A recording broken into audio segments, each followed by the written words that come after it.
Magandang umaga mga kahok. Tayo po ngayon dito sa taas ng tower crane. Ngayon tuturuan ko kayo ngayon kung paano mag-operate ng tower crane. Dali lang naman ito. Tuturo ko po sa inyo ang mga control, kung paano pagalawin, at ang mga function ng mga control na ito. Yan. Ito ay emergency stop. Tataas muna natin ito. Tapos ito, power on.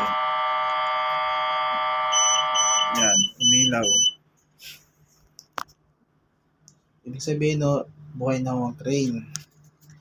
Ito naman ang control sa hoist. Yan, meron naman siyang marking. Pagtulak, hoist down, bira, hoist up. Dito naman, trolley travel sa baba. Sa kanan, padagat. Kaliwa, palupa. Pipindutin nyo tong kulay dilaw na to. Sa kabila naman, ito ay swing at itong cross travel ng trolley. Dito naman natin papunta sa kaliwa, sa kanan, pababa, forward, atras, backward. Ito lock ng swing.